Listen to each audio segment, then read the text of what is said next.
আজকেও যদি আওয়ামী লীগের লোকজন এতভাবে প্রচারণায় চালিয়ে যায় এবং আমাদের বিরুদ্ধে কাজ করে, তাহলে আমরা কোন জগতে বাস করছি?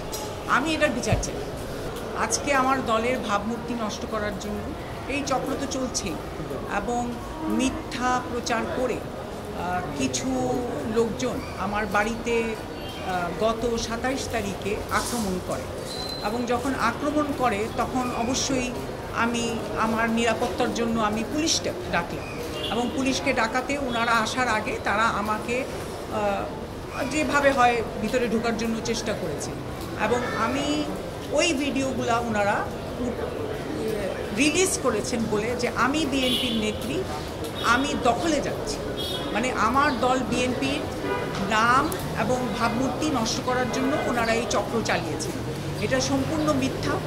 গত 10 বছর ধরে আমার কিছু মামলা চলছে আমার কোম্পানি ম্যাটার্স, এবং এই কোম্পানি ম্যাটার্সের মামলায় ওনারা আমাকে অনেক হ্যাস্ত করেছেন বিগত 10 বছরে, এবং শুধু হ্যাস্ত না, আমার এই বাড়িতে অনেকবার অ্যাটাক হয়েছে, এবং আমির হোসেন আমু ডাইরেক্টলি এই জিনিসগুলোতে সহায়তা করেছিলেন, এবং এখনও আমি মনে করি ওনার যে কিছু লোকজন ঘুরে বেড়াচ্ছে, এবং তারা কিছুদিন আগে ওনার মুক্তির দাবিতেও এই ঢাকা শহরে মিছিল করেছে, তারা এখনও ফ্রিতে ঘুরে বেড়াচ্ছে আওয়ামী লীগের লোকজন, তারা আমাদেরকে এখনও হয়রানি করছে, এবং কিছু চক্র মিলে আমাদের দলকে, আমাদের দলের ভাবমূর্তিকে নষ্ট করার জন্য লেগে আছে, উঠে পড়ে লেগেছে।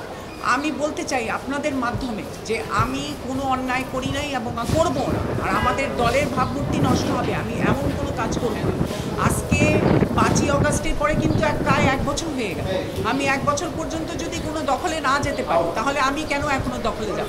আর এটাতে দখলে কিছু তো করার নাই, এটা আমার বাসা, আমি ওখানে থাকি কোর্টের আদেশে, এবং কোর্ট সম্পূর্ণভাবে অবগত আছেন যে আমি ওই বাসায় থাকি, তো এখানে আমার দখল করার কিছু নাই। তবে স্ট্যাটাস কো এখনও বহাল আছে, তো আমার এখানে দখল করার এবং আমার দলের ভাবমূর্তিকে নষ্ট করার আমি মনে করি এটা একটা চক্র, এবং সম্পূর্ণভাবে মিথ্যা এবং বানোয়াট।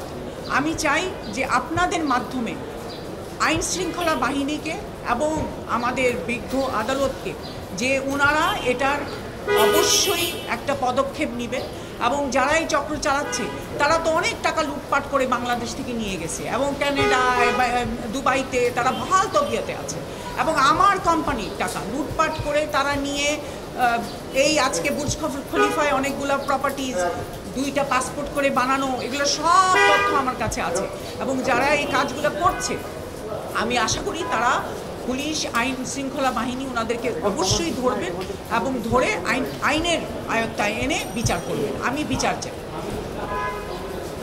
আমির হোসেন আমু, আমি অ্যাকচুয়ালি 2018-তে যে ইলেকশন করেছি ওইটা হলো আমির হোসেন আমুর কনস্টিটিউয়েন্সি, আমি ওনার প্রতিদ্বন্দ্বিতে ওইখানে ইলেকশন করেছি, এবং শুধু তারা ইলেকশন করিনি, ওখানে তো অনেক মারধর হয়েছে ওই ইলেকশনের সময়। এই গুলশানে আমার বাড়িধারায় যে আমার বাসাটা যেটা আমি ছিলাম, আমার সম্পূর্ণ বাসা ভেঙে সব মালপত্র নিয়ে গিয়েছিলেন ওনার তত্ত্বাবধানে, এবং ওনার সহকারী হয়ে আমার এক্স হাজব্যান্ড তখন এইসব কাজ চালিয়েছেন এবং এখনও চালাচ্ছে। এই যে গত 27 তারিখে যে অ্যাটাক হয়েছে, এখানে আপনি চিন্তা করে দেখেন 1 ঘন্টার ভিতরে আওয়ামী লীগের একটা ছেলে আমাদের জেলা ঝালকাঠিতে ওইখানে তারা একটা নিউজ করেছে, এই মিথ্যা নিউজ। তো আজকেও যদি আওয়ামী লীগের লোকজন এতভাবে প্রচারণায় চালিয়ে যায় এবং আমাদের বিরুদ্ধে কাজ করে, তাহলে আমরা কোন জগতে বাস করছি? আমি এটার বিচার চাই।